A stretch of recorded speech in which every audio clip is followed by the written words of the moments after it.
kasih Pak ya. Bismillahirrahmanirrahim. Assalamualaikum warahmatullahi wabarakatuh. A'udzu billahi samil 'alim minasy syaithanir rajim. Bismillahirrahmanirrahim. Alhamdulillahi rabbil alamin wa bihi nasta'in ala umurid dunya waddin. Qalu subhanaka la ilma lana illa ma 'allamtana innaka antal alimul hakim. Qala rabbi shrah li sadri wa yassir li amri wahlul 'uqdatam min lisani yafqahu qawli. Allahumma salli ala sayyidina Muhammad tibbil qulubi wa dawaiha wa afiyatil abdani wa shifaiha wa nuril absari wa diyaiha wa ala alihi wa sahbihi wa barik wa sallim. Qala Allah Ta'ala fil Qur'anil azim, a'udzu billahi minasy syaithanir rajim.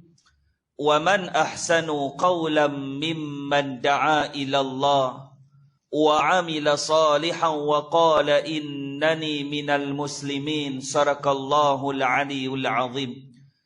Qala Allah Ta'ala fil Qur'anil azim, a'udzu billahi minasy syaithanir rajim.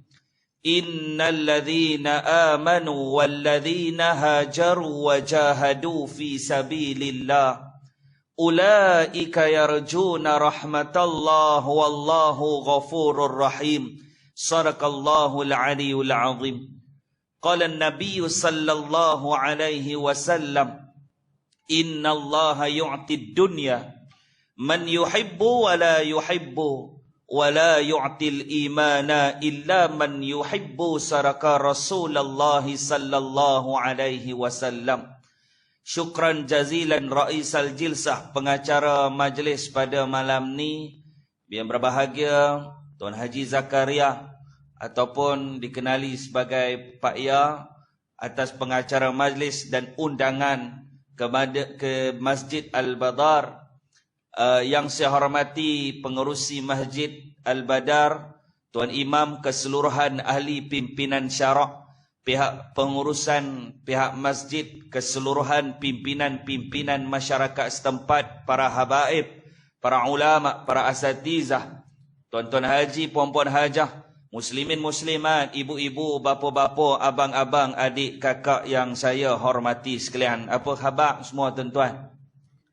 Alhamdulillah, pertamanya dan selamanya marilah kita merafakkan kesyukuran kita kepada Allah Subhanahu wa taala. Pada malam ni dapat kita dijodohkan oleh Allah Subhanahu wa taala buat kali yang pertama, seperti yang disusun, yang dirancang pada 17 Disember. Jadi kecemasan saya pulang ke negeri Melaka atas urusan bersama dengan kerajaan negeri, dan juga sedikit masalah rumah lah, bocor, bumbung runtuh. Jadi alhamdulillah ditakdirkan oleh Allah Azza wa Jal kita bertemu sekali lagi pada malam ni. Alhamdulillah dapat juga saya berkenalan kepada ibu-ibu dan ayah-ayah yang hadir pada malam ini. Mudah-mudahan pertemuan kita diberkati dan dirahmati oleh Allah Subhanahu wa taala. Amin ya rabbal alamin. Mudah-mudahan tuan-tuan yang hadir ini semua sihat walafiat, diberikan kesihatan yang terbaik, diberikan segala kekuatan oleh Allah Subhanahu wa taala untuk menghabiskan sekibaki liku-liku kehidupan kita. Moga-moga dengan saksi kita pada malam ini adalah kebaikan yang tuan-tuan telah berikan di dalam rumah Allah Subhanahu wa taala. Allah Taala sebut dalam Quran, wa kadzalika ja'alnakum ummatan wasatan litakunu syuhada'a 'alan nas wa yakuna ar-rasulu 'alaikum syahida. Kita ni menjadi saksi sesama kita di hadapan Allah nanti. Sebab itu kawan-kawan yang duduk dekat sebelah kita ni menjadi saksi sesama kita. Ya Allah, Puan Hajah Ramlah dia datang. Ya Allah, malam hari itu, ya Allah, dia datang. Jadi mudah-mudahan dan Rasulullah akan menjadi saksi kepada kita di hadapan Allah Subhanahu wa taala, insya-Allah. Tajuk kita nak bawa pada malam ini serba ringkas sepanjang pengisian maghrib kita mudah-mudahan. Jadi insya-Allah kita tak lama lah pada malam ni. Lebih kurang sampai pukul 10. Lebih kurang lah. Isyak kita lebih sikit. Boleh ibu-ibu? Boleh insya-Allah. Baik, tuan-tuan dan puan-puan yang dirahmati Allah sekalian. Yang kita nak bincang pada malam ini, kita nak tengok serba sedikit berkaitan dengan akhir zaman. Berkaitan dengan umat akhir zaman. Berkaitan dengan apa yang telah berlaku kepada umat akhir zaman. Dan apakah persiapan dan juga persediaan yang perlu untuk kita rencanakan tentang liku-liku kehidupan yang bakal kita lalui sepanjang kehidupan kita. Sebab itu Allah Ta'ala merahsiakan kepada kita, kata Nabi, ada 3 perkara yang Allah Ta'ala rahsiakan kepada kita. Yang pertama, Allah Ta'ala rahsiakan mati kita. Sebab itu kita tak tahu bila kita mati, tuan-tuan. Ada orang dia boleh planning nak mati bila. Betul tak? Dia boleh planning. InsyaAllah Ustaz, saya cubalah macam insyaAllah lah, macam akak lah 88 insyaAllah boleh pergi insyaAllah. Belum tentu tuan-tuan. Ada orang minta mati cepat, tak mati-mati. Ada orang minta panjang umur, esok mati. Kita tak tahu siapa mati dulu. Ayah-ayah yang hadir pada malam ni kita tak tahu. Sama ada kita dulu ataupun isteri kita dulu. Akak-akak pun tak tahu kita dulu ke laki kita dulu. Kita tak tahu. Jadi siapa yang tahu? Hanya Allah Subhanahu wa ta'ala. Kalau saya tanya ibu-ibu malam ni, siapa nak jalan dulu? Suami ke isteri? Dia kata lebih baik orang depan. Kalau ayah-ayah, siapa nak jalan dulu? Confirm lah orang belakang. Soalan ini pernah ditanya oleh anak murid Al-Imam Al-Ghazali. Wahai Tuan Guru, siapa yang lebih cantik mati dulu? Anak murid dia tanya. Kata Al-Imam Al-Ghazali, lebih baik isteri mati dulu. Sebab bila isteri mati dulu, suami boleh uruskan A to Z untuk isteri dia. Boleh kafankan isteri, boleh solatkan isteri, boleh gali liang lahat, boleh sambut jenazah isteri, boleh tanam isteri dia. Boleh solatkan, boleh talqinkan. Betul tak? Semua suami boleh buat. Jadi malam ni kita setujulah isteri mati dulu. Belum tentu. Sebab Allah Ta'ala rahsiakan kematian. Tapi yang pasti adalah mati itu pasti. Kullu nafsin dha'iqatul maut. Setiap yang hidup, kata Allah, dia pasti akan mati. Adakah malaikat tak mati? Mati. Malaikat tugasnya mencabut nyawa. Nama malaikat itu malaikat Israel. Dia tugas cabut nyawa. Adakah Israel itu tidak mati? Israel itu tetap juga akan mati. Yang tak mati hanya satu sahaja, yang Maha Pencipta, iaitulah Allahu Akbar. Allah yang maha besar. Jadi Allah Ta'ala rahsiakan kematian kita. Yang kedua, kata Nabi, Allah Ta'ala rahsiakan rezeki kita. Rezeki. Betul tak? Ada orang rezeki ni macam-macam. Ada orang rezeki duit banyak tapi tak ada rezeki tenang. Ada orang rezeki dia sedikit tapi rezeki ketenangan dia ada. Ada orang anak ramai, Allah Ta'ala kurniakan ketenangan. Ada orang anak tak ada, tapi Allah Ta'ala campakkan hidupnya bahagia, suami dan isteri sahaja. Ada orang Allah Ta'ala kurniakan anak, tapi tak bahagia dalam keluarga. Jadi rezeki itu masing-masing. Sebab itu tuan-tuan, rezeki itu Allah Ta'ala berikan kepada kita untuk kita melahirkan rasa syukur kita kepada Allah dan bersangka baik kita dengan Allah, iaitulah redha kita kepada Allah. Walaupun kita ni bukan orang kaya, tapi kalau kita redha, kita boleh jadi orang yang paling kaya. Nabi sebut di dalam satu hadis, marda ma qasamallahu laka takun aghnan nas, kata Nabi. Siapa yang redha dengan apa yang Allah Ta'ala kurniakan dalam hidup dia, dialah orang yang paling kaya. Siapa dia orang paling kaya? Orang paling kaya adalah orang yang redha dengan apa yang Allah Ta'ala kurniakan di dalam kehidupan kita.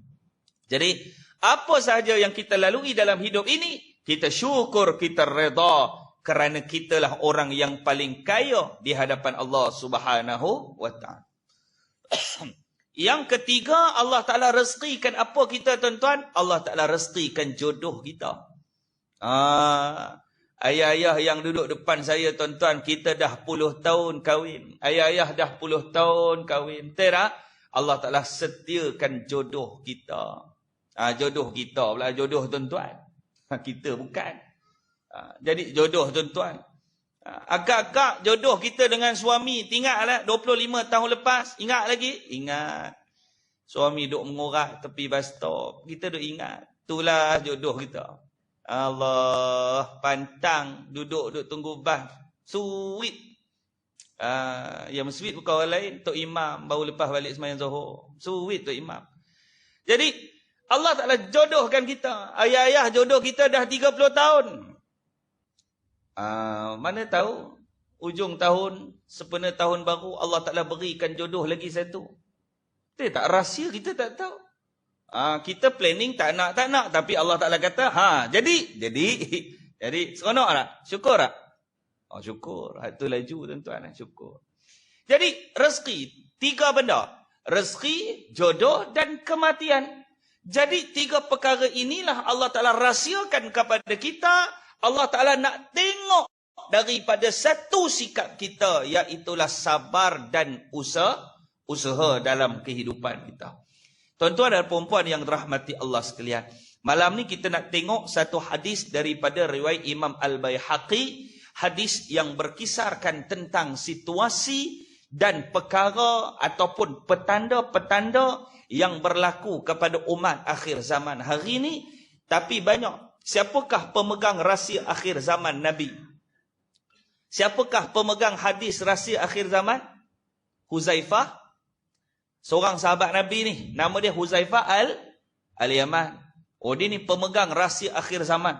Sebab itu sahabat-sahabat, bila dia nak tanya apakah tanda-tanda akhir zaman, dia akan rujuk kepada Huzaifah Al-Yaman. Dan Huzaifah Al-Yaman hanya ada pada dia sahaja senarai orang-orang munafik ketika berada pada zaman Nabi Muhammad sallallahu alaihi wasallam pun. Dahsyat ni. Huzaifah pegang rahsia sampai senarai nama-nama orang munafik pun ada pada tangan Huzaifah Al-Yaman, dipegang rahsia. Sebab itu waktu zaman Sayyidina Umar Al-Khattab, Umar waktu dia dibunuh, Umar mati ni tengah solat. Waktu dia rebah, waktu dia sakit, waktu dia nak wafat, Umar tanya kepada Huzaifah Al-Yaman, wahai Huzaifah Al-Yaman, ada tak dalam senarai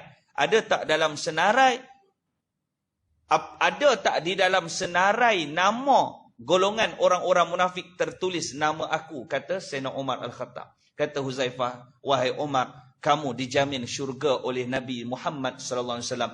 Tidak ada. Maka tersenyumlah Sayyidina Umar Al-Khattab sampai tahap macam tu, tuan-tuan. Baik. Kita nak tengok apa yang Nabi sebut berkisarkan tentang akhir zaman. Yushiku an ya'tiya 'alanna zamanun la yabqa minal Islam illa ismuh wa la yabqa minal Qur'an illa rasmuh masajiduhum yawma idin 'amirah wa hiya kharabun minal huda ulama'uhum syarru man tahta adimis sama min indihim takhrujul fitnah wa fihim ta'udu. Apa kata Nabi sallallahu alaihi wasallam? Nabi bersabda, akan datang satu zaman pada manusia di mana pada waktu itu tidak tinggal Islam hanya kecuali pada namanya sahaja. Dan kata Nabi, dan tidak tinggal Al-Quran di akhir zaman, melainkan hanya tinggal tulisannya. Masjid-masjid dibangunkan dengan megah, namun kosong daripada petunjuk. Dan ulama, mereka adalah makhluk yang terjelik yang berada di laungan langit.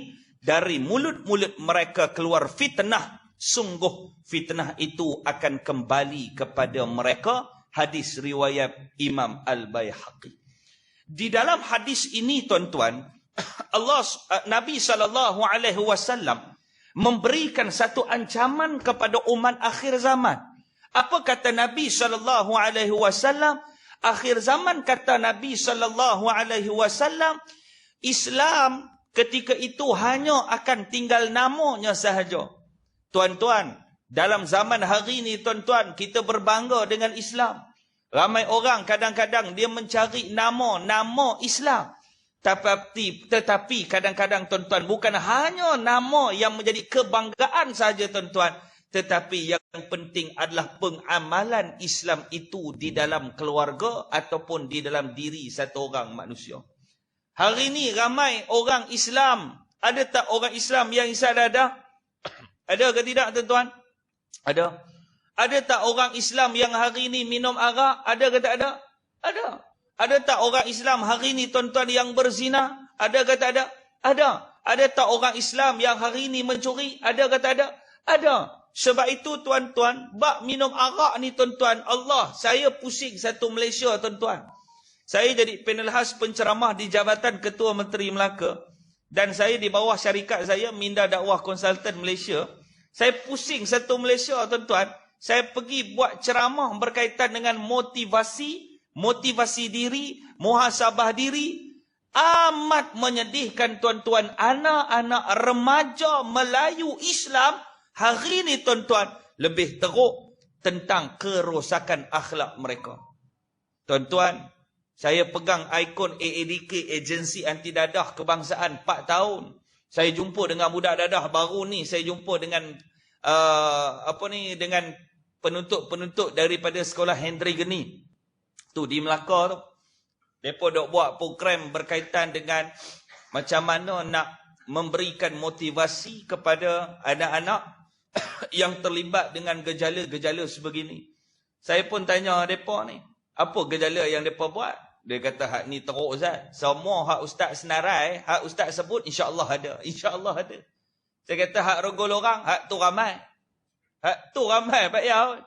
Saya duk tanya, hak bunuh orang ada. Mereka duk tunggu, dia di tahanan juvana. Ada. Hak bunuh nenek, hak rogol orang tua, ada.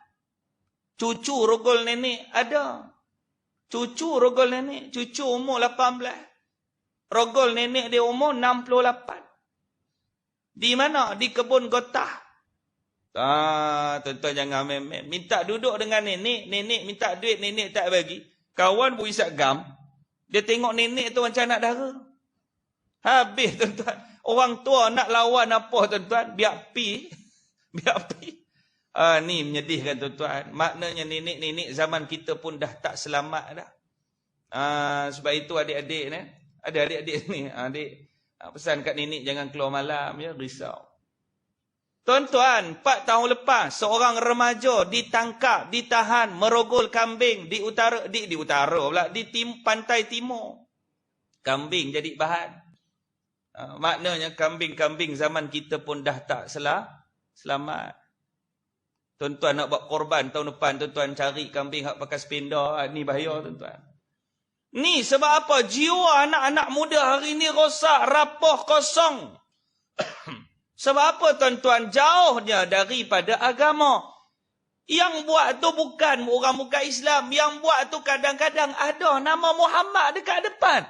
Betul kata Nabi SAW, akhir zaman, maka Islam hanya akan tinggal nama sahaja.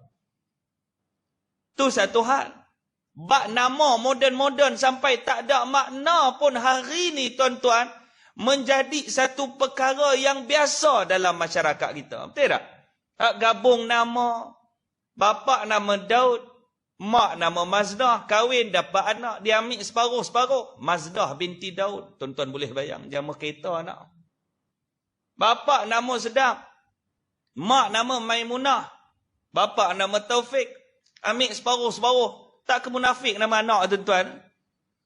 Sebab nama ni adalah doa. Tuan-tuan, ada saya jumpa satu nama tuan-tuan di Johor, nama Tony Aiman. Sedap nama tuan-tuan, Tony Aiman. Saya panggil dia, saya kata, hang ni adik-beradik Tony Puah. Dia kata, hak tu lain Ustaz. Hak ni Tony Aiman. Saya kata, mana dapat nama Tony? Ayah bagi. Ayah bubuk. Dia ambil mana? Ambil daripada Quran. Tuan-tuan cari nama Quran, ada nama Tony. Tuan-tuan baca Quran, ada pernah dengar nama Tony tak? Saya pun duk fikir. Saya tanya, saya ni baca Quran juga tak pernah dengar nama Tony. Dia kata, Ustaz baca tak habis. Tu dia tuan-tuan. Saya duk menungtang mana pula nama Tony. Dia kata, ayah dia kata, ambil dekat a'udzubillahi minasyaitonir. Hak tu ayah dia capai. Saya kata, hang balik rumah, hang tanya Pak Hang, awak tak bagi nama syaitan terus. Dia kata, hak tu teruk sangat, Ustaz. Nama Tony Aiman, sampai tak tahu apa. Sebab itu, tuan-tuan, nama ini adalah doa. Yang ketiga, tuan-tuan bagi nama anak. Waktu kita mengandung, akak-akak ingat tak sejarah mengandung dulu? Ingat? Sakit tak mengandung ibu? Sakit. Nak tak anak lagi? Nak. Sakit-sakit nak lagi, nampak tuan-tuan. Udah lebang yang ni last. Tahun depan beranak lagi, nampak tuan-tuan. Rezeki.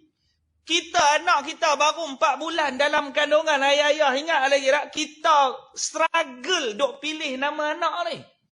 Betul tak?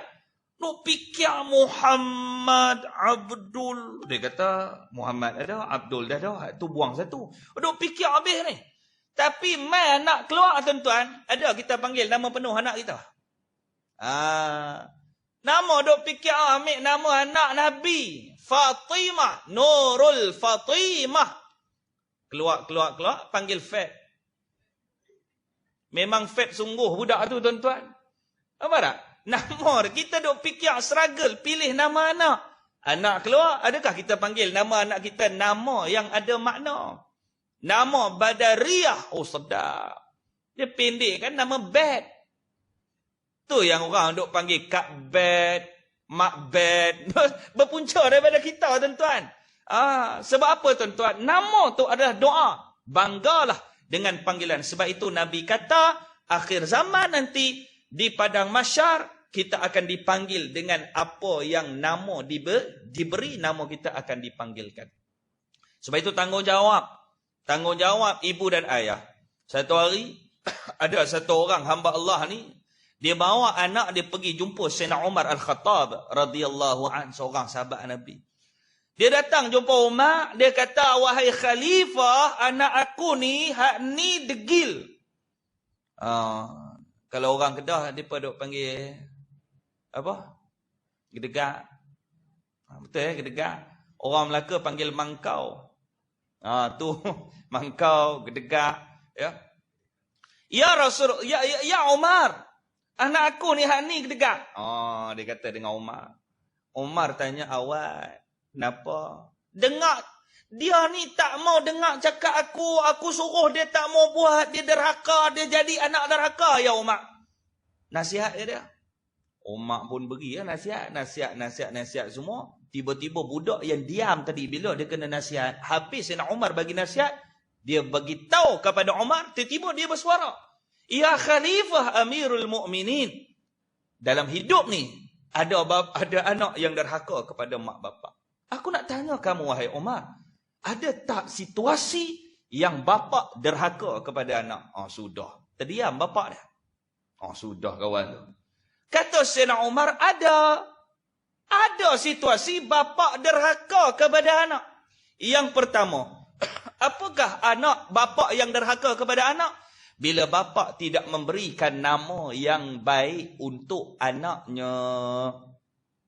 Sebab itu tuan-tuan, bagi nama kepada anak biar makna nama anak kita makna yang baik ataupun makna yang bagus. Saya tak ingat apa yang bapa dia bagi nama kepada anak ni tadi, tapi kalau diterjemahkan di dalam bahasa Melayu, makna dia kumbang hitam yang berbulu. Memang tak sedap langsung. Satu. Yang kedua kata Sayyidina Umar, apabila seorang bapa tidak memberikan ibu yang terbaik kepada anak. Maknanya ibu yang terbaik, maknanya bukan ayah-ayah pergi cari ibu lain. Balik rumah, abang bukan nak cakap apalah, baru balik kuliah. Ustaz tu kata cari ibu lain. Abang tak sayang kat saya? Tak sayang. Cuma tak perfect. Bukan. Maknanya, kita hantar isteri kita ini mendalami ilmu dan agama. Buat sampai jadi baik dan bagus. Hari ni ada ibu, anak tak semayang, ibu suruh semayang. Ada tak? Bagus. Anak tak baca Quran, kita pesan pada anak kita mengaji, baca Quran. Bagus tak? Bagus. Itu ibu yang bagus. Mengingatkan tentang kebaikan. Jangan hanya ada ibu tengok anak tak semayang, duk biar. Anak tak reti mengaji sampai umur 20. Biar pergi Ustaz. Biar pandai. Pandai dia hidup. Makcik dulu pun lebih kurang begitu. Jangan begitu tuan-tuan. Jadi kita bantu anak-anak kita. Bantu. Yang ketiga. Apabila seorang bapa itu tidak mengajarkan Al-Quran kepada anak-anaknya. Biarkan anak jahil sampai anak itu berkahwin, tak tahu tentang Al-Quran. Jadi ibu dan ayah yang dirahmati Allah sekalian, saya yakin dan percaya dekat depan saya ini, ibu ayah yang cukup hebat, yang telah berjaya membina 3 perkara ini, takut-takut kita diklaim sebagai bapa yang derhaka kepada anak. Hadirin yang dimuliakan Allah. Kata Nabi SAW yang pertama, Islam hanya tinggal pada nama. Pakaian orang Islam, nama saja Islam, tapi kita tak ikut langsung pakaian orang Islam. Tuan-tuan pakai serban, ayah-ayah pakai serban, pakai jubah, pakai rida, pergi masuk shopping, Alok Star Mall ke, Aman Jaya Mall ke, orang tengok pelik tak? Pelik tak? Pelik. Dia kata, main mana ni?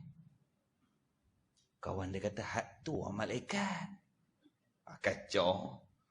Tuan-tuan, anak-anak dara kita, anak-anak muda kita, hak laki tuan-tuan, pakai seluar pendek, baju kecil, pergi jalan pasar malam, nampak biasa kan? Nampak pelik? Biasa. Anak dara kita tuan-tuan, dekat luar sana tuan-tuan, tak pakai tudung, baju ketat, seluar ketat, pi uptown, downtown. Nampak biasa kan? Nampak pelik? Nampak biasa. Padahal dia orang Islam, tetapi tata cara pakaian tidak mengikut orang Islam. Itulah maksud Nabi, Islam hanya akan tinggal pada nama sahaja. Tuan-tuan, kadang-kadang kita malu. Saya pergi ke Palestin. Tengok anak-anak Palestin. Allah hebat. Baru saya faham kenapa anak-anak Palestin ni, mereka ni tak takut dengan Zionis laknatullah ni. Pasal apa? Pasal jiwa mereka ni kuat dengan Quran. Saya bawa ada satu jemaah tu pergi ke Masjid Al-Aqsa. Dia duk tengok budak-budak Palestin ni duk bercakap sama mereka ni. Hukak. Makcik itu teriak. Saya kata, pasal apa makcik? Allah Ustaz, makcik kagum. Kagum apa? Lah, kecil-kecil dah pandai cakap Arab. Saya kata, memanglah dia orang Arab. Makcik pergi Korea, budak-budak kecil pandai cakap Korea. Makcik tu terkesima. Budak-budak kecil cakap Arab. Dah memang anak orang Arab, nak buat lagu mana? Teriak. Baru dia faham. Betul juga Ustaz. Dia cakap Arab. Kokak. Tuan-tuan, saya pergi masuk Masjid Al-Aqsa.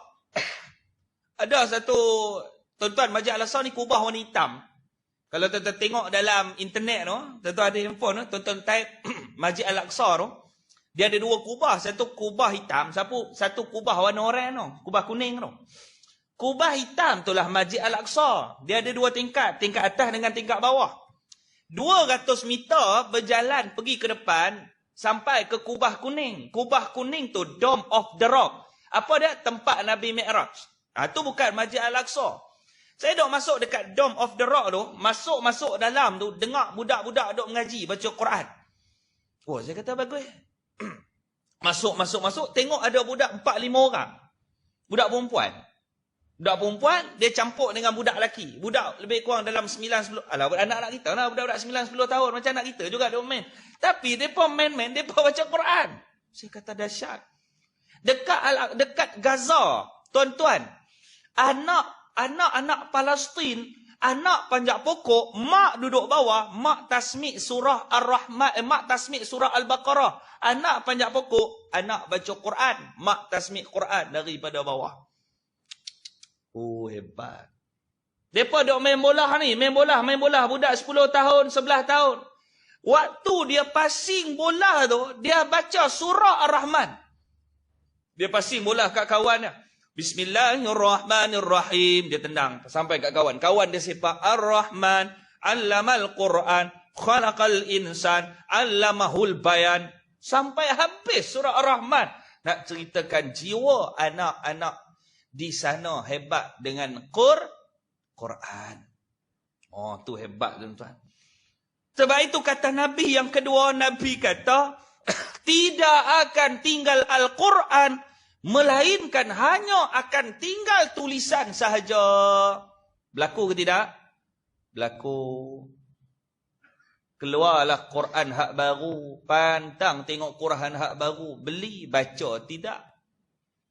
Ada masyarakat kita pula Al-Quran tu mereka duk baca setahun sekali. Tu pun mujur ada Ramadan. Kalau tak ada Ramadan, hilang terus Quran. Tu sebab iklim buat lagu suci dalam debu. Bila Quran tu dia baca sekali, lepas tu lepas habis Ramadan dia letak atas almari tuan-tuan. Lama dah, 11 bulan tak buka, berdebu tuan-tuan. Dalam tu suci. Tu dia panggil suci dalam debu. Tuan-tuan tinggal Quran 2 bulan pun kita boleh merangkak baca. Betul tak? Betul tak? Merangkak duk baca. Sebab itu mujur ada PKP hari tu tuan-tuan. Ayah-ayah jadi imam jemputan kat rumah. Ingat lagi tak? Ayah-ayah jadi imam jemputan kat rumah. Oh, berpeluh tuan-tuan. Anak berdiri kat belakang 5 orang. Tengok bapak dia imam. Bapak berpeluh-peluh bapak. Bapak dia sebulan hak tu, inna a'tayna qul huwallahu ahad. Inna a'tayna qul huwallahu ahad. Sampai anak dia tanya, mak, abah tu tak ada surah lain? Bapak dia kata, hak tu je aku hafal. Ada satu makcik tu, dia beritahu saya, Ustaz, suami makcik senang. Orang tarawih habis 9 suku, kami 8.40 habis lah. Oi, saya kata isyak apa? Isyak 8.30, 8.40 habis, tarawih siap. Macam mana suami akak jadi imam? Qul huwallahu ahad, dia potong 2. Oh, patut cepat habis tuan-tuan. Tu kelebihan PKP tuan-tuan. Kita jadi imam jemputan. Khatib jemputan. Oh, hebat tuan-tuan. Jadi, Al-Quran hanya akan tinggal nama sahaja. Berapa ramai hari ni tuan-tuan, masyarakat kita yang tak reti nak membaca Al-Quran. Tak reti nak baca Quran. Anak tak dapat masuk pertandingan gegar Vaganza. Terkeluar. Allah teriak sebulan. Anak tak reti baca Quran. Mak tak pernah menangis dekat depan Allah. Tak menangis dah. Betul tak? Al-Quran hari ni hanya jadi bahan dindangan. Betul tak? Bahan dindangan. Al-Quran, kesenian Al-Quran hanya kita sebut dalam musabaqah tilawah Al-Quran. Waktu musabaqah je lah TV duk tayang kan. Semua rancangan TV duk tayang rancangan Quran. Ada sekarang mereka duk tayang Quran? Tak ada. Al-Quran menjadi persembahan. Ni benda ni berlaku tuan-tuan. Sabaqah Allah. Bismillahirrahmanirrahim. Musabaqah tilawah Quran. Berapa negara duk masuk? Apa? Puluh negara masuk noh. Tuan-tuan, daripada dulu sampai kelar 4 negara je yang menang. Malaysia, Brunei, Thailand, and Indonesia. Saya nak bagi tahu juga pada Jakib, tak payahlah yang daripada Afrika, Kompom kalah. Walladzina kafaru sawaun. Allah tuan-tuan. Kompong kalah tu. Jadi yang mengaji yang sedap-sedap ni 4 negara tu. Malaysia, Brunei, Thailand, Indonesia. Innalladzina kafaru sawaun alaihim antar. Saya kata main mana ni? Main Ghana. Oh patutlah. Afrika. Jenis tak ada lagu duk baca. Baik, tuan-tuan. Jadi Al-Quran bukan sekadar dindangan. Al-Quran perlu dibaca setiap hari. Saya pesan untuk diri saya juga. Kadang-kadang kita terlupa nak baca Quran. Kita ada sembahyang, kita ada solat. Kita membaca Al-Quran di dalam solat. Sebab itu the power of solat. Saya duk baca satu kajian. Kenapa solat ni dikaitkan dengan kesihatan diri kita sendiri? Hebat tuan-tuan, hebat. Rupanya bila sains dia buat kajian, timing waktu solat umat Islam dengan kesihatan tubuh badan ni cukup baik. Pertama, siapa sembahyang subuh tepat pada waktunya, frekuensi alam warna biru muda sama dengan frekuensi badan manusia, didatangkan kepada dia 2 benda. Pertama, dipetahkan komunikasi. Maknanya dia kalau bercakap orang seronok. Kita kalau bercakap, kalau bergaul dengan kawan kita, ada kawan yang kita seronok bila kita berkawan dengan dia. Betul tak? Ada tak? Ada. Ada tak kawan yang bila kita tengah duk sembang, dia pun main, kita rasa menyerap, rasa menyampah. Dia main dah, dia main. Shh. Hang diam no. Dia tak mau, tak nak. Ada kawan jenis menyakitkan hati, ada tak? Ada. Yang kedua, sains dia buat kajian, ditarikkan magnet rezeki siapa sembahyang subuh tepat pada waktunya. Sebab itu siapa yang jaga solat subuh tuan-tuan, dia jarang susah hati. Mana ada susah hati? Walaupun dia tak kaya, tapi hidup dia biasa je, tenang, relax, steady. Betul tak? Siapa yang solat zuhur tepat pada waktunya, frekuensi alam warna kekuning-kuningan sama dengan frekuensi badan manusia. Yang pertama, dinaikkan seri wajah mereka. Sebab itu akak-akak tak payah duk pakai produk Kapton. Oh, duk tepek bedak sejuk. Terkejut lelaki dia. Balik-balik tengah malam, rambut merebang, duk tepek bedak sejuk. Nak bagi kulit tegang. Umur berapa makcik? 76. Oh, dah tak payah lah tuan-tuan, duk tepek bedak sejuk. Balik-balik pula blackout. Diri dekat bucu, laki buka-buka pintu nampak kelibat diri belakang. Meninggal macam tu laki dia tuan-tuan. Jadi tuan-tuan tak payah ambil solat zuhur tepat waktu. Sains buat kajian, dinaikkan seri wajah mereka. Hebat tuan-tuan. Yang kedua, dimudahkan proses pencernaan dalam perut. Sihat tubuh badan, tak ada sakit merata. Alhamdulillah, umur 60, lemah jantung tak ada, kencing manis tak ada. Lagi apa? Go out tak ada. Gout. Tu namanya go out. Banyak istilah lah tuan-tuan. Saya pergi ceramah ni tuan-tuan, ada istilah macam-macam. Abang ada sakit apa abang? Go out ustaz. Apa itu go out? Gout. Ada satu saya pergi satu tempat. Kerja apa orang sini?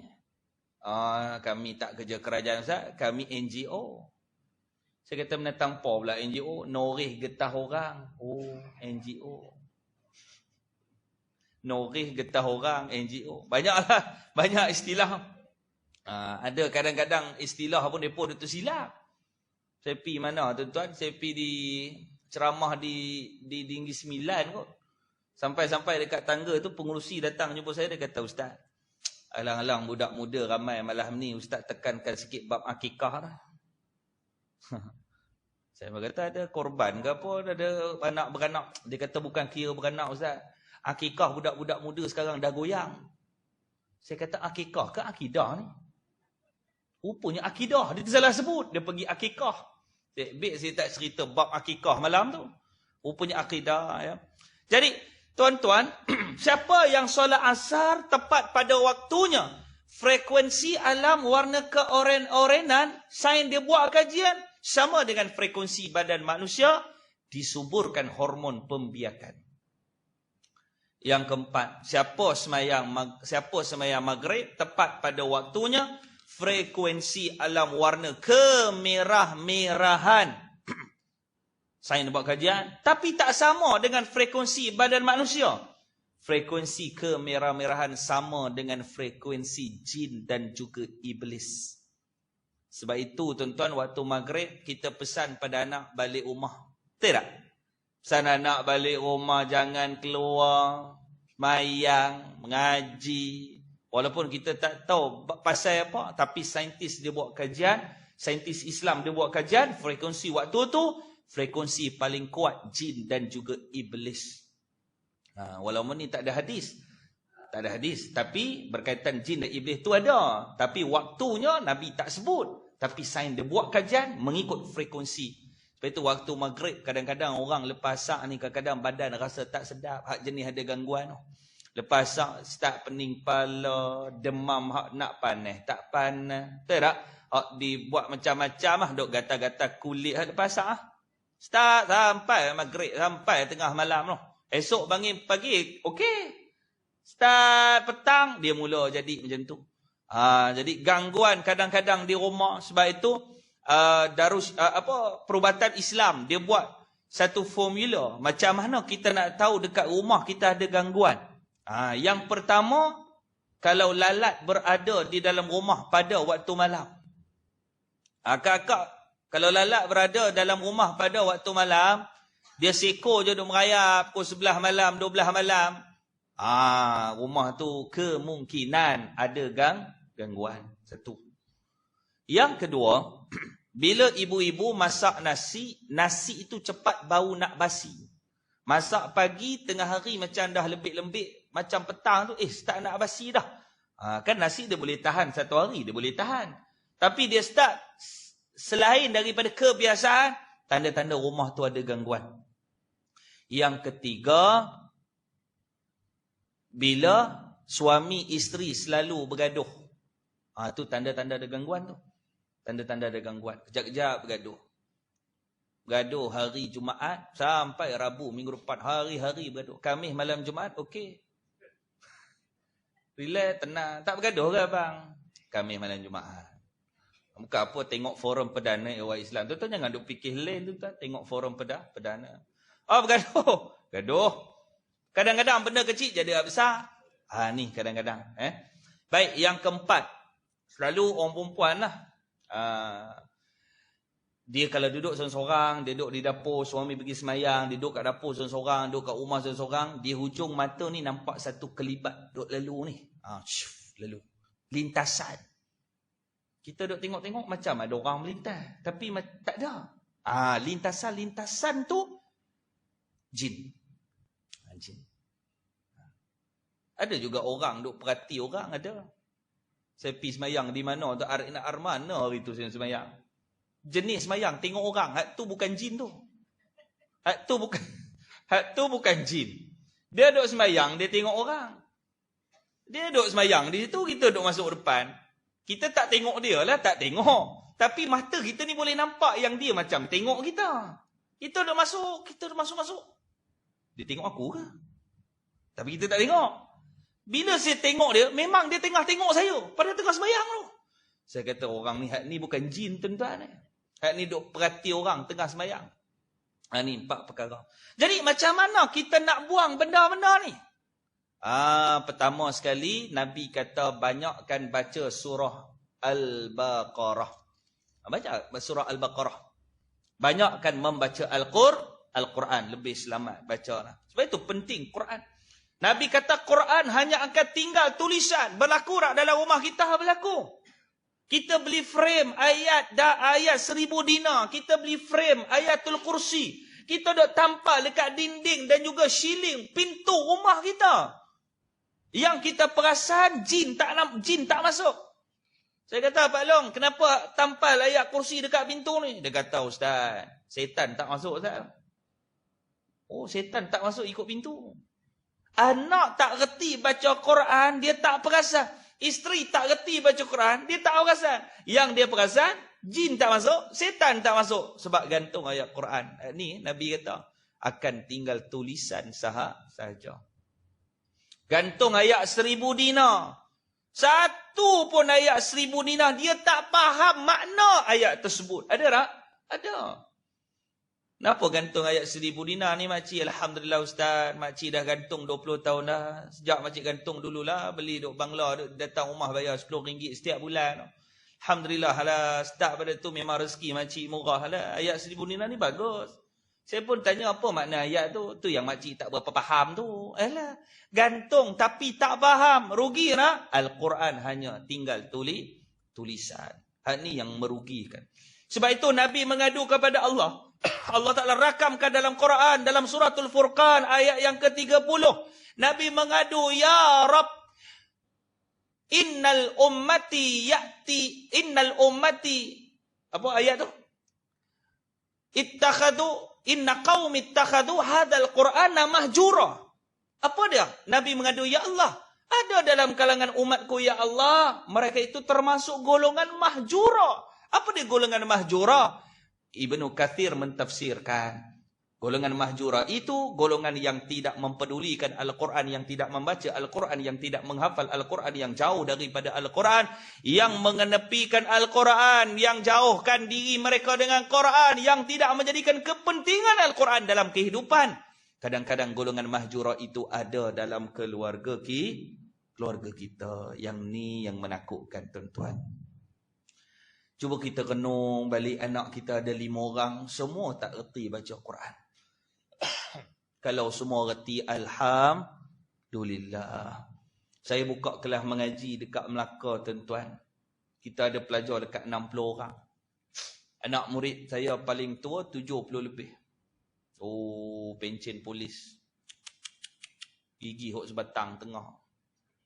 Saya kata, makcik, ayah-ayah pergi buat gigi palsu. Saya kata, pasal apa Ustaz? Senang nak menyebut. Betul. Sebab itu waktu nak mengaji, waktu belajar tu gigi kena penuh. Bukan saya nak mengata tak, memang betul. Sebab ada huruf yang perlu hembusan, ada huruf yang perlu hembusan ditahan. Sebab saya mengajar tentang makhraj huruf. Betul tak? Cara nak sebut tha, dha, dha, cara. Bila gigi satu semua huruf hembusan. Hak ni masalah. Duk basah muka ustaz. Sampai huruf ba ustaz duk lah. Tu saya main pula tu. Kan? Jadi tuan-tuan, belajar. Tak apa. Berumur pun kita, berapa umur kita, jangan malu bab membaca Al-Quran. Bahkan kita dapat 2 pahala. Pahala membaca 1, pahala berusaha belajar dapat 2 pahala. Allah, kadang-kadang kesian kita meninggal tak reti nak baca Al-Quran. Sebab itu kata ulama, dia kata apa? Kalau diri belum reti baca Quran, minta dengan Allah jangan matikan dulu. Sebab apa? Sebab bila kita mati, semua persoalan yang kita jawab di dalam bahasa Arab. Jadi jom kita belajar membaca Al-Quran.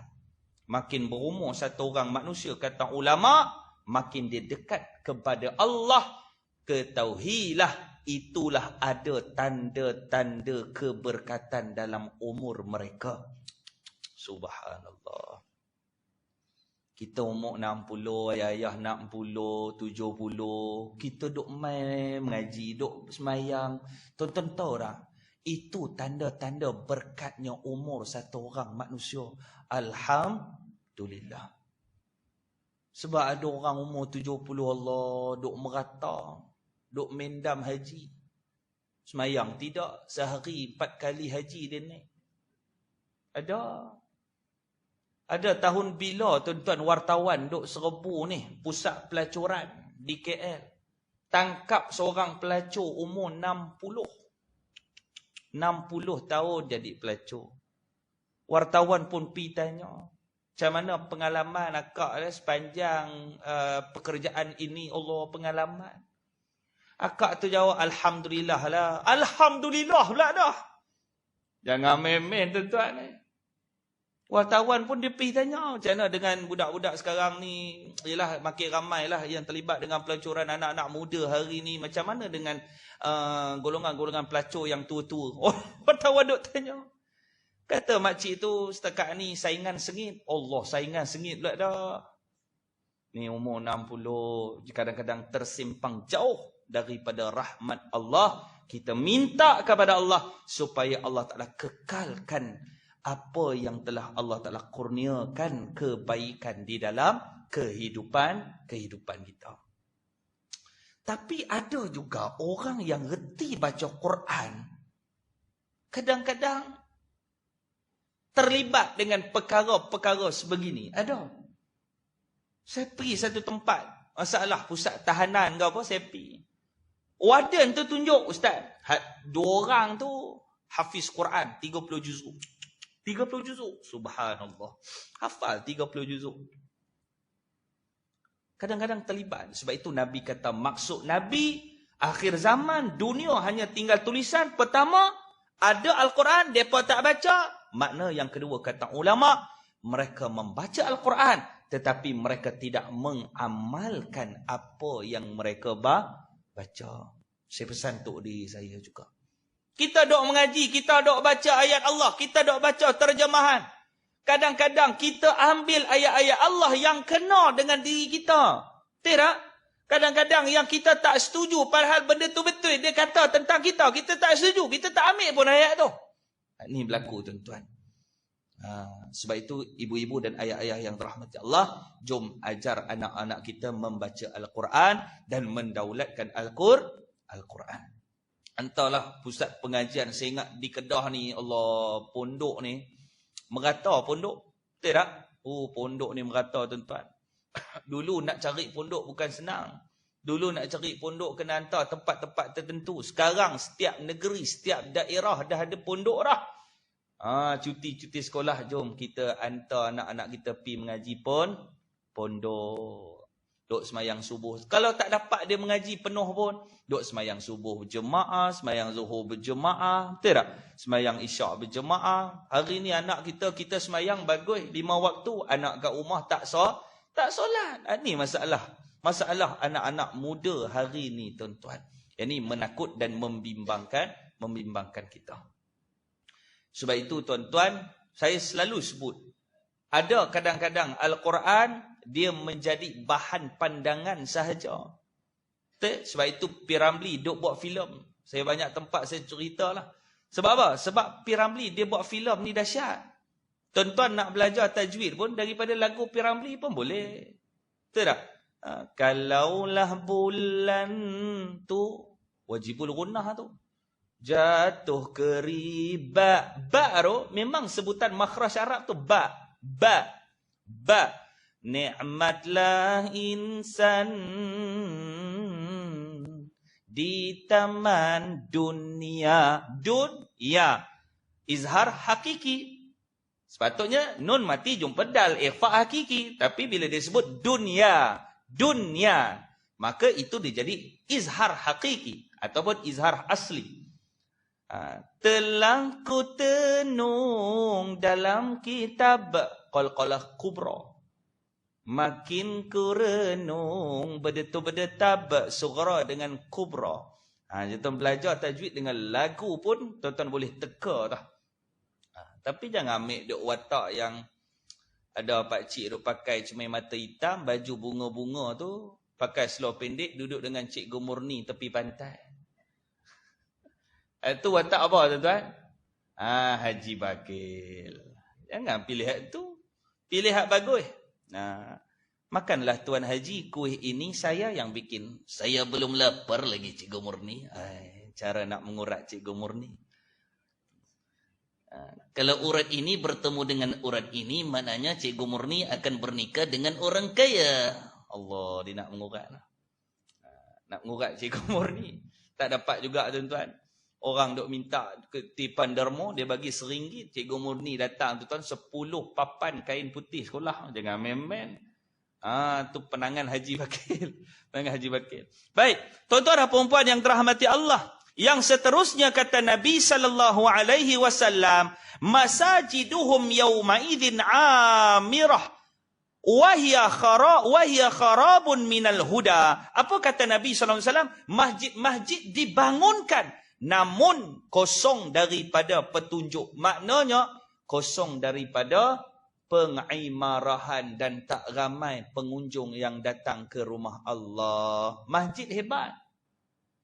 Masjid buat sampai 40 juta. Masjid buat sampai, saya tak nak sebut lah. Masjid sampai 100 juta. Lah tutup. Sebab apa? Sebab pengunjung tak datang. Lah masjid tu tutup. Ada masjid dijadikan hanya tempat pelancongan. Berapa banyak masjid kita, tuan-tuan. Dulu nak cari masjid susah. Lah tuan-tuan, lepas 200 meter masjid, 200 meter masjid, tak masjid surau, tak surau masjid. Betul tak? Punya senang. Tapi bagus. Apa yang masjid buat, kita support dan sokong. Hebat tuan-tuan. Bukan senang nak ke masjid dan rumah Allah. Saya pesan Tok Dri saya juga ni. Saya kalau muda-muda tuan-tuan, saya memanglah muda ni. Saya kalau tidak jadi penceramah, belum tentu kita kerap ke rumah Allah. Jujur saya cakap. Tapi sebab Allah Ta'ala izinkan saya boleh bercakap sedikit, saya datang ke rumah Allah. Itu satu nikmat yang besar bagi saya, tuan-tuan. Tak ramai anak muda yang datang ke rumah Allah. Betul tak? Tak ramai. Apa ramai anak muda yang boleh jadi imam? Apa ramai anak muda yang boleh jadi Bilal? Apa ramai anak muda yang boleh uruskan jenazah? Masjid buat program pengurusan jenazah. Ada muda dia datang? Tak ada lah. Yang datang semua bakal jenazah. Jemput ustaz daripada Jabatan Agama. Yang datang 6 orang. Haji Man, Haji Din, Haji Ramlah, Kak Tipah, Kak Yun. Semua bertongkat. Ustaz tu kata, siapa nak jadi model mayat? Allah. Haji Din angkat tongkat. Saya cuba. Nak cuba apa tuan-tuan? Kawan tu umur 80. Sebab anak muda tak ada. Tak ada anak muda. Apa ramai anak muda yang boleh jadi imam? Tak ramai. Sebab itu penting budak-budak tahfiz. Sebab itu budak tahfiz ni bulan Ramadan memang laku keras. Betul tak? Budak tahfiz ni. Sebab itu bagi rehat. Bagi rehat imam-imam yang dah berumur ni kadang-kadang dapat dia rehat. Ini sampai tak boleh nak rehat langsung. Anak muda tak ada. Itu penting kita hantar anak-anak kita pergi mengaji pondok. Pergi mengaji Quran. Belajar Quran. Belajar hafiz. Jadi dia orang hafal Quran. Balik-balik kampung dapat berehat imam kita. Bagi mereka ni buat. Budak muda saya pergi dekat masjid di Segamat. Masjid Ca'ah. Kalau tuan-tuan pergi dekat masjid Ca'ah tu. Cuti sekolah, mereka ada satu Bilal muda, umur dia 14 tahun. Dia cuti sekolah, kalau cuti sekolah tu 2 minggu, memang 2 minggu budak tu azan. Bilal makan gaji buta macam tu je. Budak tu cakap, tak apa, Bilal rehat saya 2 minggu. Ambil pengalaman, budak umur 14 tahun, tingkatan 2. Azan sedap lah dia azan. Subuh lagu lain, Zuhur lagu lain, Asar lagu lain, Maghrib lagu lain, Isyak lagu lain. Yang syuk waktu Zuhur azan, waktu Maghrib. Sekarang tiba waktu berbuka puasa makin sedap tuan-tuan. Allahu Akbar, Allahu Akbar. Allahu Akbar, Allah. Maghrib. Waktu Isyak syuk, sebiji macam kat Mekah. Allahu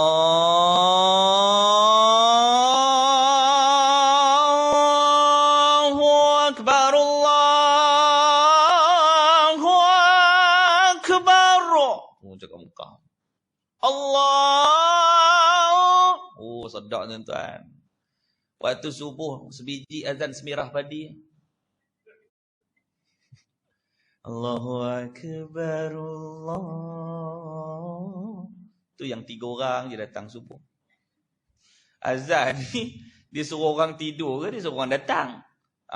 Ni kadang-kadang masjid kadang-kadang Berdirinya masjid besar, tapi kadang pengimarahan. Yang nak imarahkan siapa? Kita semua, tuan-tuan. Imam buat kerja dia, Bilal buat kerja dia, Tok Siap buat kerja dia, pengerusi buat kerja dia. Kerja kita datang ke masjid, meramai dan meraihkan rumah Allah Subhanahu wa ta'ala. Azan pukul 6 subuh, Bilal dia tak bangun pukul 6, pukul 5 dia kunci jam. Tak? Kita dengar azan baru kita jaga. Dia pukul 6 dia bangun. Dia start, dia dengar jam tu, tak tengok jam lah, dia tahu lah. Bunyi ketap, start motor, jalan. Tutup Bilal. Tapi itulah cuma cuti sekolah panjang ni, cucu dia main jam. Dia kata atuk ni asal bangun atuk tak ada, asal bangun atuk tak ada, cuti sekolah dia pusing 2.5. Atuk Wan dia pula bukan jenis tengok jam, dia jenis bunyi terus start motor gerak terus. Cucu dia pusing 2.5. Bunyi, dia pun kata kena macam pendek sangat malam ni. Macam tak puas tidur. Memang tak puas lah 2.5. Tidur pukul 12. Start motor jalan, on mic 2.5. Allahu Akbar, Allahu Akbar. Tu dia tuan-tuan. 200 orang kampung datang duk maki Tok Bilal setahun tak habis. Terkejut Tok Bilal. 2:30 pagi 200 orang datang. Terkejut dah. Tok Bilal kata, siapa yang gila ni? Kau gila ke aku gila? Aku azan pukul 6, 3 orang je datang. 2:30 sampai 200 orang datang. Siapa yang gila? Betul juga. Jadi tuan-tuan, masjid kita kena raikan. Saya pergi ke Masjid Nilai. Ada satu masjid tu, imam pengerusi kata, Ustaz, saya kata masjid ni nama apa? Dia kata, Ustaz, masjid ni ada 3 nama. Salah satu nama Masjid Kambing. Saya kata ada sejarah kambing masuk masjid semayang. Dia kata bukan hal tu, Ustaz. Dia kata siapa Ustaz mai datang ceramah, memang kami sembelih kambing. Saya pun tanya, malam ni kambing lah? Dia kata kambing lah Ustaz mai. Saya pun tengok jadual kuliah dia, 30 malam, 30 penuh. Saya kata takkan 30 ekor kambing. Dia kata sungguh memang 30 malam, 30 sebulan kambing. Saya kata mana dapat duit? Allah bagi, dia kata. Ayat sedap, ayat Allah bagi. Saya duk fikir macam mana Allah bagi. Rupanya dia buat sekali, dia umumkan malam tu makan kambing, ramai orang datang tuan-tuan. Orang letak dalam tabung, seorang letak RM10. Kalau 200 orang datang, dah 2,000, dah cover duit kambing untuk 2 malam. Oh, macam tu. Try tuan-tuan buat kambing esok.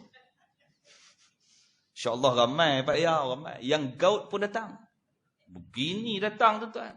Haji Din boleh? InsyaAllah kambing katanya buat tuan-tuan. Masjid kambing. Jadi boleh buat. Sebab makan tu penting tak? Penting. Makan tu penting. Kuliah tu penting tak? Penting. Makan tu pun penting. Jadi tak salah kita buat pelaburan untuk makan. Malam ni kambing. Pak Ya kata makan kat rumah lah. Kan? Tak, nak cerita, nak bagi ramai. Kadang orang dia buat banner besar-besar tu, dia untuk forum perdana, nak tarik budak muda datang. Budak muda tak datang. Dia buat forum perdana, Ehwal Islam. Dia besar. Tak datang orang. Tulis kecil, makan dia sediakan. Tulis kecil bawah. Sebab itu saya kata masjid kena tukar, tulis makan perdana besar tu. Makan perdana sempena ambang tahun baru anjuran masjid. Makan perdana, kambing, biryani, nasi Arab. Buat kurungan bawah. Ceramah disediakan. Buat ucik. Orang ramai-ramai sebelum makan, tutup bantai dulu. Buat ceramah dulu. Jadi, itu trik. Bagaimana kita nak, boleh kita nak ramaikan sama-sama insya-Allah. Baik. Yang seterusnya kata Nabi sallallahu alaihi wa ala alihi wasallam, ulama'uhum syarru man tahta adimis sama' min indihim takhrujul fitnah wa fihim ta'udu. Apa kata Nabi sallallahu alaihi wasallam? Dan ulama mereka adalah makhluk yang terhina, yang terkutuk, yang berada di naungan langit. Dari mulut-mulut mereka itu keluarlah fitnah. Dan fitnah itu akan kembali kepada mereka. Nabi sebut akhir zaman. ulama dia akan buat turun fitnah, jadi masyarakat akan huru-hara tentang satu fahaman yang tak tahu mana hak betul, mana hak salah. Betul tak? Sekarang ada satu fahaman yang jenis nak membid'ahkan amalan orang. Ada tak? Ada. Buat ni bid'ah, buat hak tu bid'ah. Maulid Rasul nak buat bid'ah. Oi, pening habis tuan-tuan. So saya pergi merata satu tempat, ada orang kata, "Ustaz, bukan tak boleh buat sambutan Maulid Rasul." Saya kata, "Apa saya buat?" Dia kata, "Nabi tak pernah buat." Saya kata, dalam Maulid Rasul hang buat apa? Kita selawat. Ada tak dalil selawat? Ada.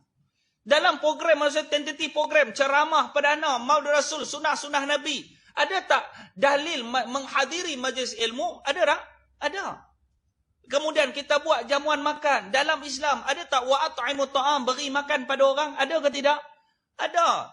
Aktiviti yang kita buat di dalam itu ada asas dan sumber. Tu kita fikir benda tu. Sebab itu, ulama' dia susun cantik dah. Malam Jumaat, dia suruh kita buat, baca Yasin. Memang tak ada dalil Nabi suruh baca Yasin malam Jumaat. Memang tak ada. Tapi ulama' dia susun. Dia susun kalau tak ada program pada malam yang baik, malam Jumaat, tak ada program, masyarakat kita penuh dekat Maidin, masyarakat kita penuh dekat Tesco, masyarakat kita penuh dekat Jalan Raya. Jadi dia buat satu program. Tak lama, maghrib sampai isyak saja program. Ada pengisian. Masuk hari yang baik, hari Jumaat, kita mulakan dengan membaca Al-Quran. Ada dalil juga. Sebab itu muslimin muslimat yang dirahmati Allah sekalian, sekurang-kurangnya ada 4 fahaman yang ada kat Malaysia ni.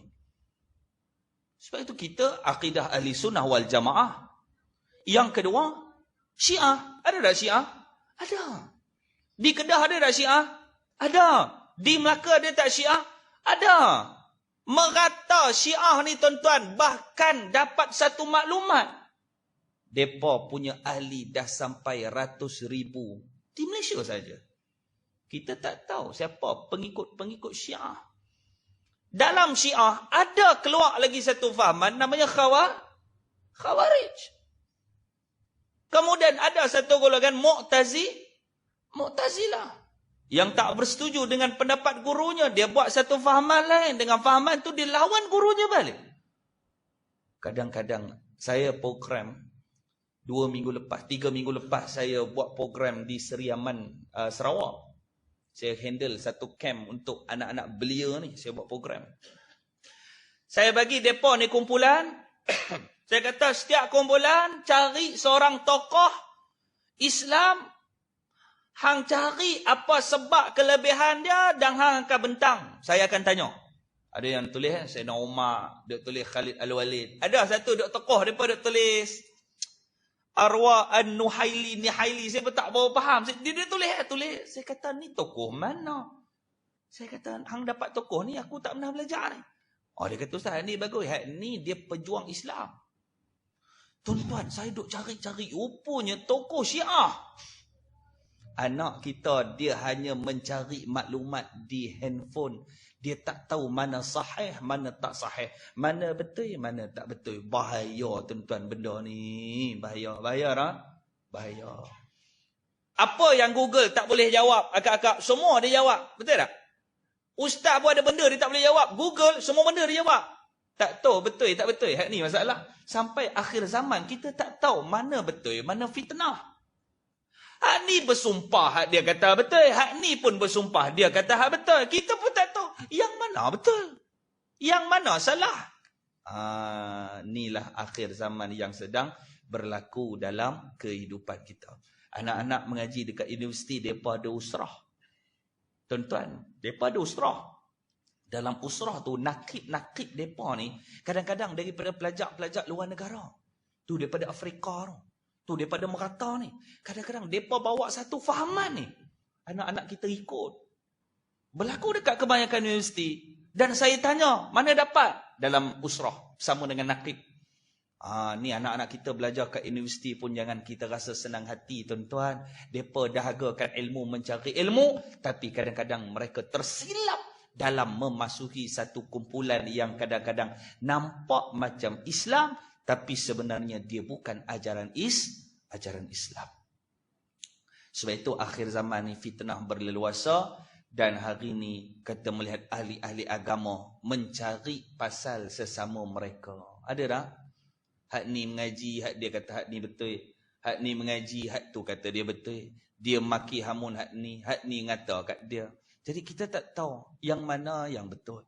Jadi biarlah kita belajar ini tuan-tuan, supaya kita minta kepada Allah diberikan petunjuk yang terbaik oleh Allah Subhanahu wa taala. Pukul 9 dah tuan-tuan. Minta maaf lah, terlajak masa lah. Jadi mudah-mudahan tuan-tuan perkongsian kita ini dapat menjadikan pengajaran kepada kita dan peringatan kepada saya juga yang bercakap. Takut-takut kita nanti di akhirat, takut-takut kita menjadi muflis di hadapan Allah Subhanahu wa taala.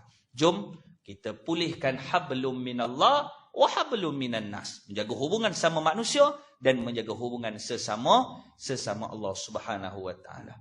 Atadaruna mal muflis? Nabi tanya sahabat. Wahai sahabat, kamu tahu siapa yang muflis? Sahabat jawab, al muflisu fina malam dirham wala mata. Ya Rasulullah, orang muflis tu orang yang tak ada duit dan tak ada harta benda. Itulah muflis. Qala, kata Nabi, al muflisu min ummati ya'ti yaumal qiyamati bis salah wa siyam zakah. Nabi kata orang muflis di kalangan umatku, dia datang di hari kiamat. Pada akhir hari kiamat dia datang dengan membawa pahala sembahyang, pahala puasa dan pahala zakat. Tetapi dalam masa yang sama dia menyakiti hati satu orang. Dia fitnah satu orang. Dia menuduh satu orang. Dia memukul satu orang. Dia membunuh satu orang. Nabi kata semua amal kebaikan yang dia buat, amal kebaikan dibuat akan diberikan kepada orang-orang yang difitnah, dan habis segala amal kebaikannya, kejahatan orang tersebut akan diambil oleh Allah dan ditimpukan di atas belakang mereka. Kemudian Nabi kata thumma turiha finnar, mereka itu akan dilemparkan, orang yang fitnah itu akan dilemparkan masuk dalam neraka Allah Subhanahu wa taala. Wal a'yadu billah.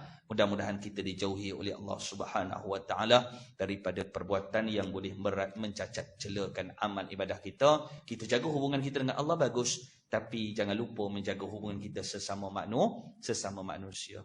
Jadi mudah-mudahan sebagai peringatan untuk saya dan sebagai peringatan juga untuk kita bersama pada malam ni, mudah-mudahan ada kebaikannya insya-Allah. Saya mengucapkan ribuan terima kasih, jazakallahu khairan. Terima kasih banyak-banyak. Kalau ada terkasar bahasa dan juga sebagainya, yang baik itu datang daripada Allah, yang buruk itu datang daripada kelemahan diri saya. Sepatutnya saya dah berada di negeri Melaka, tapi lajak juga ke sini, balik juga ke kampung atas ada urusan sebab rumah abang ipar tu dia banjir di Terengganu. Jadi mungkin kemungkinan sehari dua ni saya nak ke sana lah. Nak buat apa, misi bantuan dan juga sebagainya. Semalam saya baru turun, 2 hari lepas saya baru turun daripada Masjid Kayangan di Berincang, Tanah Rata, Cameron Highland. Dia podok buat program. Jadi dapat nak katakan rezeki tu saya jumpalah juga nak gantikan 17 Disember yang hari itu tak dapat. Terima kasihlah banyak-banyak. Nabi kata dalam tempoh orang musafir itu ada doa yang mustajab. Mudah-mudahan saya doakan tuan-tuan yang hadir pada malam ini diluaskan seluas-luasnya rezeki daripada Allah Subhanahu Wa Taala. Saya doakan tuan-tuan dipanjangkan umur, diberikan umur yang barakah.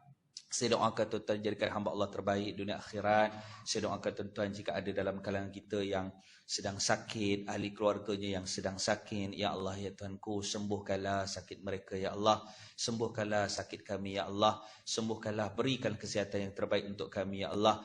Jika ada dalam kalangan kami yang hatinya gundah gulana, yang tak tenang, yang tak tenteram, dibelenggu dengan hutang segala bentuk masalah ya Allah ya Tuhanku, berikan kami semua sakinah, mawaddah, warahmah, ketenangan dalam hati dalam beribadah ya Allah. Ya Allah, jika ada dalam kalangan kami yang berhutang ya Allah, berikan jalan yang terbaik untuk kami selesaikan hutang kami ya Allah.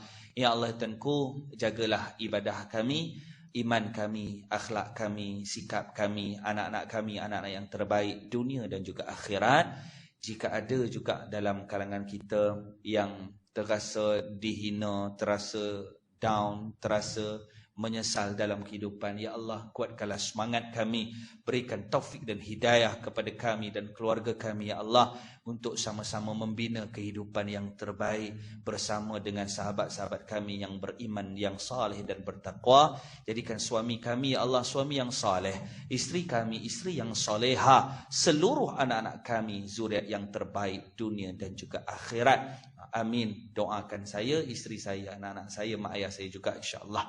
Amin, amin ya rabbal alamin. Terima kasih banyak-banyak pihak pengurusan Masjid Al-Badar atas undangan dan juga jemputan. Jika ada rezeki kita jumpa di lain masa dan ketika nanti, insya-Allah. Tuan-tuan dan puan-puan yang dirahmati Allah, saya ambil masa sedikitlah, alang-alang saya datang pada malam ni. Kalau tuan-tuan yang nak bersama-sama, yang nak menyumbang untuk kita punya pusat pengajian Al-Quran dan juga qiraati kami di Kerubung Negeri Melaka, tuan-tuan yang nak bersama-sama, boleh nanti dekat luar masjid tu saya letak satu tabung tutup dia warna hijau. Kalau tuan-tuan nak lah, insya-Allah yang nak sedekah, yang nak wakaf, nak infak apa, insya-Allah boleh sama-sama insya-Allah membantu untuk melahirkan generasi Al-Quran nanti, insya-Allah. Dan kami juga ada produk, kalau tuan-tuan nak support dengan produk pun sama, pembelian tuan-tuan sedikit kita masukkan ke dalam pusat pengajian Al-Quran dan qiraati. Saya ada bawa kismis grade A, kismis grade terbaik dengan harga RM10 sahaja, di luar RM15 satu botol tu. Yang kedua, tuan-tuan yang nak dapatkan minyak wangi kasturi original daripada pusat pengajian Al-Quran qiraati, kami boleh. Di bawah saya juga minyak wangi kasturi original, ada 6 jenis bau, dalam tu ada kayu dan ada bunga, tahan 24 jam. Yang bagus untuk saka, santau sihir, sebarang bentuk gangguan makhluk halus, bagus untuk ikhtiar bertemu jodoh, rawatan untuk degil, malas dan nakal, bagus untuk pagar rumah, nanti saya ajar cara nak pagar rumah.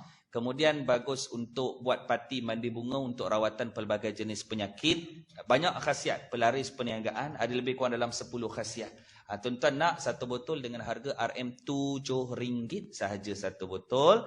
Dan siapa nak satu kotak, dalam tu ada semua jenis bau dengan harga RM40 sahaja untuk promosi malam ni. Dan ada minyak urut juga tuan-tuan nak dapatkan, satu botol RM25. Multifunction, boleh buat minyak rambut, sawan tangis, perut kembung, melecur kulit. Jadi minyak urut tapi wangi. InsyaAllah pembelian tuan-tuan juga saya masuk ke dalam pusat pengajian Al-Quran dan qiraati kami nanti, insyaAllah selepas solat isyak nanti dekat luar. Okey, baik, terima kasih banyak-banyak tuan-tuan. Aku qauli hadza wa astaghfirullahal azim li wa lakum wa lisairil muslimina wal muslimat fa ya fawzal mustaghfirin wa ya najat taibin. Assalamualaikum warahmatullahi wabarakatuh.